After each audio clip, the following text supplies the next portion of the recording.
Oh non, tu sais que je veux pas te voir. Va-t'en d'ici tout de suite.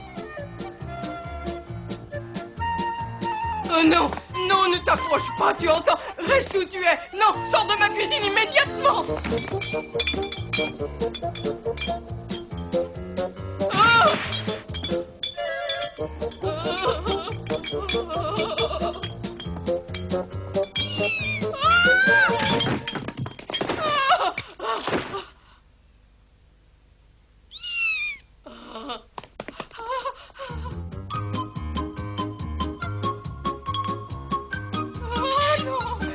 De faire tes besoins ici, compris? Bess, je t'en prie. Bess, viens vite à mon secours, vite. Mais qu'est-ce qu'il y a? Pourquoi tu cries comme Regarde, ça? ton chat veut faire ses besoins. Kalinou, tu as déjà oublié ce que je t'ai dit? Anna, explique-moi ce qui t'a pris de hurler comme si on t'égorgeait. Elle a eu peur que Kalinou fasse ses besoins dans la cuisine.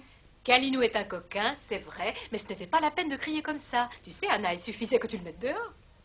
L'ennui, c'est qu'elle a bien trop peur des chats pour s'approcher de Kalinou. Ils ne s'entendent pas bien du tout. C'est vrai? Très bien. Dans ce cas, pour résoudre ce problème, je ne vois qu'une seule solution, dire à Kalinou de ne plus venir ici. Mais madame, les chats ne comprennent pas le langage des humains. Tu ne dois plus aller dans la cuisine. Est-ce que c'est clair? Je sais que tu es intelligent et que tu comprends bien ce que tu dois faire ou ne pas faire.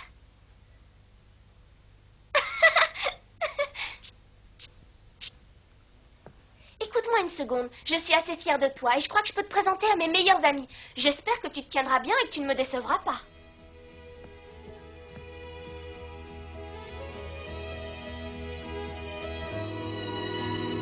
Tout d'abord, je te présente Christine. Ce matin, elle allait tellement mal que j'ai dû la faire dormir dans mon lit. Enfin, heureusement, maintenant, elle va beaucoup mieux. C'est une poupée abandonnée. Je l'ai trouvée dans un jardin. Il faut être particulièrement gentil avec elle. Je te présente Jeff et Maria. Je dois te dire qu'avant, Maria était la poupée de Meg. Et puis un jour, Meg n'en a plus voulu et je n'ai pas compris pourquoi. Enfin, ça ne fait rien. Maria a décidé de venir chez moi. Elle est mignonne, non? Regarde, tu vois celui qui est sur le fauteuil là-bas? C'est Pete, mon meilleur ami. Oui, c'est lui que je préfère. Ah, tu veux lui serrer la main?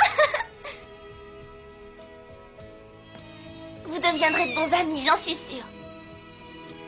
Maintenant, je suppose que tu as compris pourquoi je n'ai pas souvent envie de sortir. C'est normal, non? Puisque tous mes amis sont ici. Tu veux que je te parle de Pete? D'accord. Figure-toi qu'il a d'abord été à Jo. Ma sœur a toujours été un vrai garçon manqué. Et Pete a suivi son exemple. Ça suffit, tu entends? Arrête de faire ça tout de suite. Pete a toutes les qualités. Il est gentil, bien élevé et très sage. J'espère que tu seras comme lui.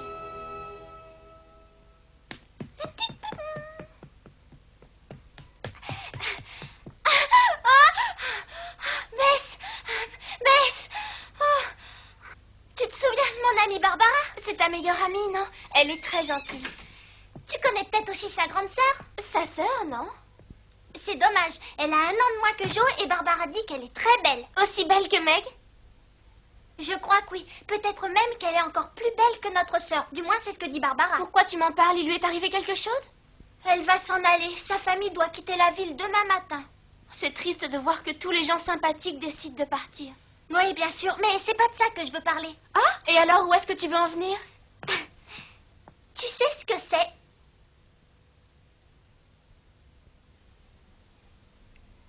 Une poupée qui a été faite à partir d'une pince à linge. Attention, tu te trompes si tu crois que c'est une pince normale. Tu veux peut-être me faire croire qu'elle est magique? Oh. Oui, c'est exactement ça, tu as deviné, Bess, c'est une pince à linge magique. Attends, tu peux m'expliquer un peu mieux en quoi elle est magique? J'avoue que je ne comprends pas. C'est pourtant pas compliqué. La sœur de Barbara s'est servie de cette pince pendant très longtemps et maintenant elle a le nez droit. Tu me fais marcher. Pas du tout, elle a un joli nez bien droit grâce à cette méthode. Tous les soirs en allant au lit, elle se pinçait le nez comme ça. Ah, tu me racontes des histoires. Non, je t'assure, si Barbara me l'a dit, c'est que c'est vrai. Est-ce que tu as toi aussi l'intention de te pincer le nez chaque soir avant de t'endormir? Ben oui, évidemment. Très bien, Amy. Mais alors, je vais te donner un petit conseil. Il vaut mieux que tu ne parles pas de l'histoire de la pince magique à Meg et à Jo. Pourquoi tu dis ça? Parce que si tu leur racontes, je suis persuadée qu'elles se moqueront de toi, et Jo en particulier. Ah oui, pourtant c'est sa faute si j'ai le nez tordu. Elle n'arrête pas de m'embêter. C'est pas juste ça.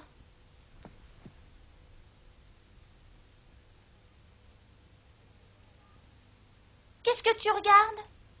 Tu ne devrais pas t'en faire pour ton nez. Ça ne se voit pas qu'il est tordu. Tu es gentil, mais c'est inutile. Je te répète que c'est la faute de Jo si mon nez est vilain. Quand j'étais petite, elle m'a laissé tomber dans le seau à charbon. Maintenant, mon nez sera toujours horrible.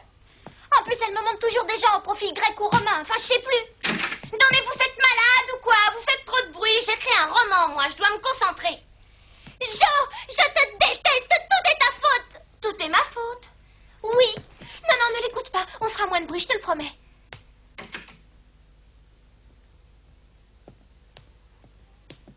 Bah t'en fais une tête. Ça va, mais je comprends rien à rien.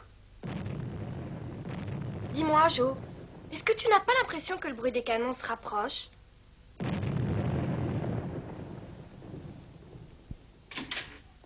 Oh, je t'assure, on les entend beaucoup mieux que ce matin.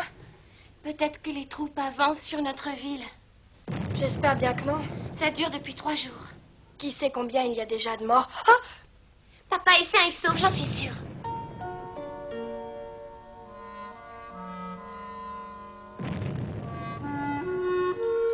Merci. Maintenant, mes chéris, écoutez-moi. Ça fait déjà 3 jours que la bataille fait rage. Les gens ne se sentent absolument plus en sécurité ici. Et il y a de plus en plus de gens qui quittent la ville. Je crois qu'ils ont raison et j'ai décidé qu'on partirait demain matin. C'est si urgent que ça? Anna, fais attention. Si ça ne tenait qu'à moi, je partirais sur le champ. Mais comme vous le comprenez, c'est malheureusement impossible. Et c'est impossible parce que pour aller à Newcord, on doit forcément passer par Gettysburg. C'est exactement ça, Meg. Évidemment, on pourrait faire un grand détour qui permettrait d'éviter Gettysburg. Mais le voyage serait considérablement plus long. Il ne faudrait pas mieux attendre de voir comment va évoluer la bataille? Ce serait peut-être plus sage, non? Oui, je suis d'accord avec toi, Jo. Néanmoins, écoutez-moi. Je tiens absolument à ce que vous soyez toutes prêtes à pouvoir partir à n'importe quel moment. Entendu. D'accord.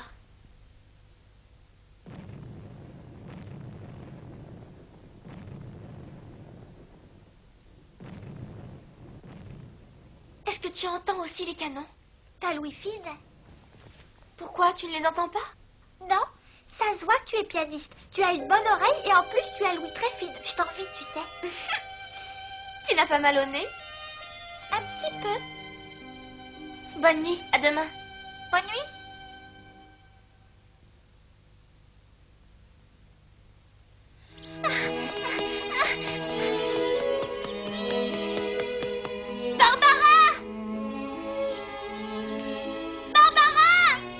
Allez, dépêche-toi, Barbara, monte. Oui, dans une minute. Annie arrive en courant pour me dire au revoir. Barbara! Oh, j'ai eu de la chance. Tu es gentille d'être venue. Tiens. Oh. J'espère que tu ne m'oublieras jamais. Je comprends pourquoi tu as le nez rouge. Tu crois qu'il sera droit un jour? Bien sûr, et tu seras très belle. Amy, je suis désolée, on doit partir, on est déjà en retard. Dis à ta mère que je lui envoie mes amitiés. Oui, bien sûr, madame. À un de ces jours, Amy. À un de ces jours, Barbara. Allez, monte. Yahoo!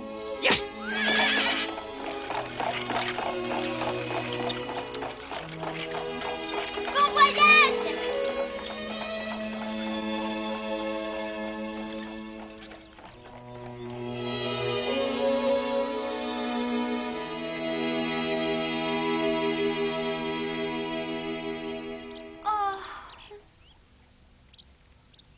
C'est drôle, on n'entend plus les canons.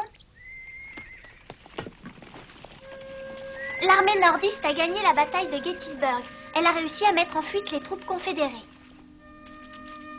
En se retirant vers le sud, les vaincus passeront par notre ville et l'armée des États de l'Union les poursuivra certainement. Surtout ne vous chargez pas, prenez le minimum indispensable. Très bien. Anna, toi, tu t'occuperas des provisions. Oui, madame. Dépêchez-vous, mes chéris, le temps presse, faites vite.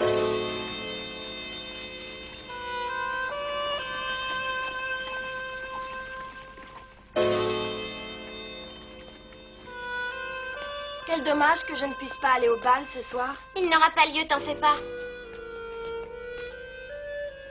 La seule chose à faire, c'était de s'éloigner le plus vite possible de la ville. On partit vers l'est. On savait que dans cette direction, on trouverait toujours un bois ou une forêt pour se cacher. L'armée sudiste battait en retraite et se dirigeait vers notre ville.